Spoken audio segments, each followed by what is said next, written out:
Ya, apa kabar kalian para pecinta film sebangsa dan setanah air? Balik lagi di channel PDW Film dan seperti biasa, kita akan mengulas film-film seru dan di video kita kali ini, kita akan membawa alur cerita film yang berjudul Even Lamb Happy.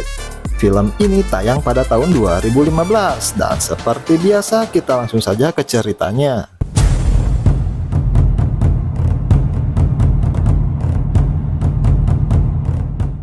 Di awal skin, kita akan diperlihatkan dengan dua orang gadis yang bernama Sloan dan Katie. Diketahui jika dua gadis ini adalah seorang sahabat yang akan pergi magang di sebuah peternakan di sebuah desa di tepian kota. Karena ibu Katie harus pergi ke luar negeri, dia menitipkan semua perjalanan Katie kepada adiknya yang berarti paman dari si Katie ini yang berprofesi sebagai detektif di kepolisian yang bernama Jason. Dan keesokan paginya, dia mulai mengantarkan mereka menuju desa dan perjalanan akan dilanjutkan menggunakan bis menuju ke peternakan. Di tengah jalan, mereka sempat berhenti untuk beristirahat dan bertanya kapan bis selanjutnya akan datang. Dan si penjaga toko itu menjawab jika bis akan datang dalam 1 jam ke depan. Karena bis tidak akan lama lagi datang, Katie menyuruh pamannya untuk pulang dan mereka akan melanjutkan perjalanan dalam 1 jam. Akhirnya mereka pun berpisah dan karena Jason adalah seorang detektif yang overprotective, dia meminta Katie untuk menghubunginya setiap hari dengan menggunakan huruf abjad yang berbeda di setiap harinya. Hal itu sebagai kode jika itu memang Katie yang mengirim pesan dan bukan dari orang lain. Mereka masuk ke toko lainnya untuk ikut ke toilet dan datanglah dua pria muda bernama Jet dan adiknya Lucas. Dengan ramah mereka mulai mengajak ngobrol Katie dan menawarkan untuk diantar menuju peternakan. Sempat malu akhirnya mereka berempat pun pergi menuju peternakan itu. Tapi di tengah perjalanan mereka sempat singgah di kediaman Lucas sebelum menuju peternakan itu. Dan di sini ibu Lucas menyambut mereka dengan ramah dan menawarkan secangkir teh dan beberapa makanan untuk mereka. Karena mereka tidak menaruh rasa curiga sedikit pun, mereka pun mulai masuk ke rumah dan memakan jamuan yang dibuatkan oleh ibu si Lucas ini. Baru saja sedikit memakan makanan itu, Sloan sadar jika makanan itu dicampur dengan obat bius dan sontak saja mereka langsung berlari meninggalkan tempat itu untuk kabur.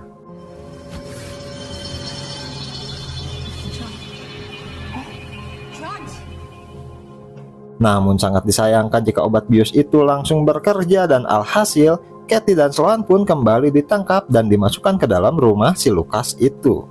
Skin berpindah kepada mereka berdua yang sudah berada di tengah hutan dengan posisi yang setengah telanjang.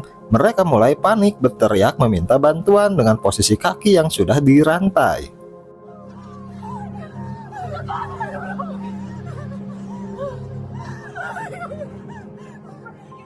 Dan tak lama, Jet datang dengan santai yang mengatakan fasilitas yang ada di kontainer itu layaknya seperti hotel berbintang 5. Disusul dengan seorang pria yang sebut saja Agus datang dan menanyakan kepada Katie jika HP-nya berbunyi dengan pria yang bernama Jason, terus mengirim SMS tentang kabar dari dua wanita tersebut.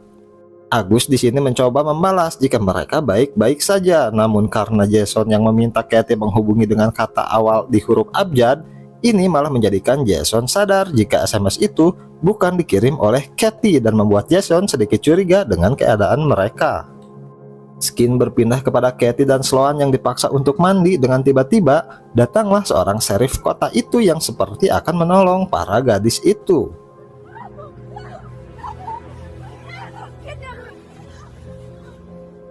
Sempat senang dan berlindung dari si sheriff, sangat disayangkan jika sheriff itu hanya membuat prank dan ternyata dia adalah salah satu komplotan dari si Jet ini. Lalu si sheriff menyuruh para gadis kembali ke kontainernya dan alhasil dia langsung saja menodai Katie di skin ini. Hari mulai berganti dan sekarang para gadis didatangi oleh pria bertopeng dan di sini giliran Katie yang harus melayani pria babi dengan tato salib di tangannya.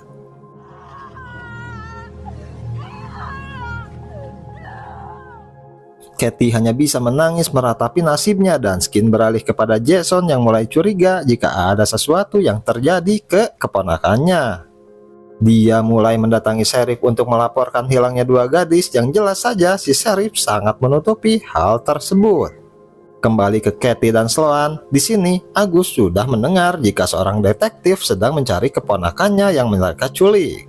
Lalu Agus menyarankan kepada Jet jika dia harus menyingkirkan kedua gadis itu pada besoknya.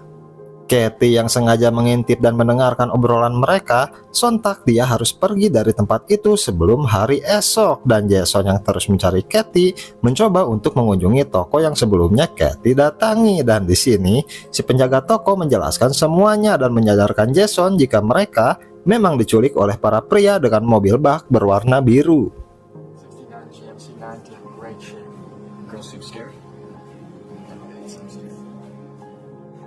Agus menyuruh seorang pria untuk menjaga para gadis sampai Sheriff tiba di lokasi itu. Dia akan pergi ke kota bersama Jet, namun Katie yang sudah membuat rencana langsung membuka bajunya dan menggoda si pria yang terlihat sedikit cupu itu.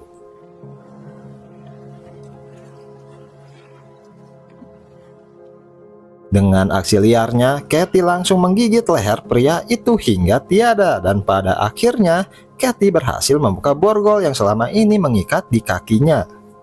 Singkat cerita, Sheriff tiba ke lokasi itu dan sangat kaget jika mereka berdua sudah terlepas dari ikatan besi itu. Namun belum saja berpikir banyak, ternyata Katie dan Sloan hanya bersembunyi, dan di sini mereka berhasil membawa kabur mobil Sheriff dan pergi dari tempat itu. Di tengah perjalanan, Sloan melihat dua gadis yang sedang berdiri di pinggir jalan dan terlihat jika mereka akan menjadi korban berikutnya oleh para penculik wanita ini. Katie dan Sloan mulai merasa bingung karena jika mereka melapor ke polisi, sudah jelas mereka akan bertemu dengan si Sheriff di kantornya. Dan dalih-dalih akan melapor, mereka berdua memutuskan untuk melakukan balas dendam dengan membeli alat-alat di sebuah toko. Beralih kepada Jason yang sedang mencari informasi tentang pemilik mobil biru, di sini dia mengetahui jika orang itu bernama Agus dan akan segera menuju rumahnya untuk mencari Katie dan Sloan.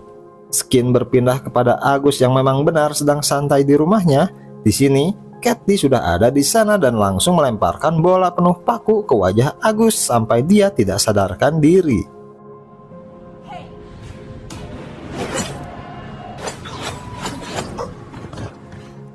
Katie dan Sloan mulai mengikat Agus dan mereka merampas uang dan pistol Agus, lalu menanyakan di mana mereka bisa menemukan pria dengan topeng babi dan tato salib di tangannya. Agus yang sudah mengatakan semua lokasi para pelaku, tapi naas, para gadis ini harus menuntaskan aksi balas dendamnya dengan menuspat Agus menggunakan tongkat kayu yang sudah dipenuhi oleh kawat berduri. Mendengar teriakan, Jason yang sudah ada di luar mencoba masuk ke dalam, dan di sini Jason hanya melihat Agus yang sudah tidak bernyawa. Lalu dia melihat jika mobil Agus sudah melaju oleh Katie dan Sloan. Jason kembali ke kediaman si Sheriff untuk melaporkan penculikan, namun ketika Jason menelpon kembali ponsel Katie, terdengar jika ponsel itu berada di si Sheriff yang sontak. Sheriff langsung menodongkan senjata dan akhirnya Jason pun tertangkap oleh si Sheriff ini. Singkat cerita, Katie dan Sloan sudah sampai di sebuah gereja yang dikatakan Agus sebelumnya, tapi sangat mengejutkan jika pria bertopeng babi dan tato salib di tangannya adalah seorang pendeta. Sempat beradu mulut dengan Sloan, namun di sini Katie dengan mudahnya memukul dari belakang dan alhasil pendeta ini harus pingsan akibat hantaman tersebut.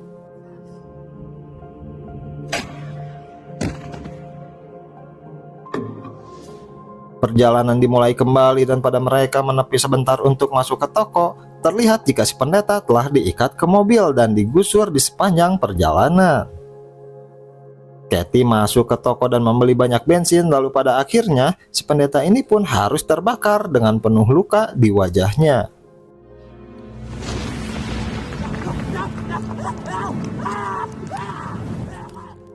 Beralih kepada Jason yang sudah diikat di kursi, terlihat pula dua gadis yang sebelumnya Katie lihat sudah menjadi korban dari si Sheriff ini.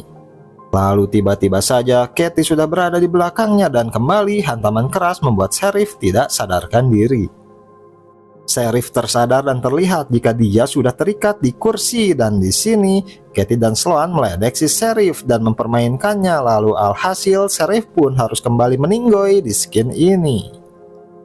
Dan dua gadis yang terikat berhasil terbebas dan melepaskan ikatan Jason yang masih penasaran dengan apa yang terjadi. Berpindah kepada kediaman Jed yang ternyata Katie sudah memberi obat bius pada makanannya. Di sini Jed sekeluarga harus tidak sadarkan diri. Lalu ketika ibu Lucas dan Jed membuka matanya, dia harus dikagetkan dengan posisi Jed yang sudah terikat, dan di sini Jed harus meninggoy akibat hantaman keras di depan ibu kandungnya sendiri. Namun belum puas dengan itu, mereka membawa ibu-ibu itu ke ruangan lainnya, dan terlihat ada Lucas yang sudah terikat di kursi, dan ternyata Lucas tidak menginginkan semua ini, dan dia adalah pria yang paling baik di antara komplotan pria lainnya. Dengan hati psikopat, Sloan melepas ikatan Lucas dan memberinya stick baseball untuk menghantam kepala ibunya sendiri. Ide ini jelas Lucas tolak, namun pada akhirnya Lucas meninggoy yang menjadikan ibu-ibu ini harus kehilangan dua anaknya tepat di depan matanya. Ibu-ibu ini terus memohon pengampunan, namun para gadis yang sudah merasa ditipu langsung menyalakan mesin rumput, dan akhirnya dalang dari semua kejadian ini harus gugur di skin ini. Singkat cerita, diperlihatkan jika Katie dan Sloan sudah ada di rumah Jason yang ada di sana. Semua terlihat baik-baik saja, lalu film pun selesai. Nah, film yang sedikit rumit dengan banyak skin sadis tapi cukup seru. Jangan lupa like dan subscribe agar tidak ketinggalan video-video menarik lainnya. Sampai jumpa, terima kasih.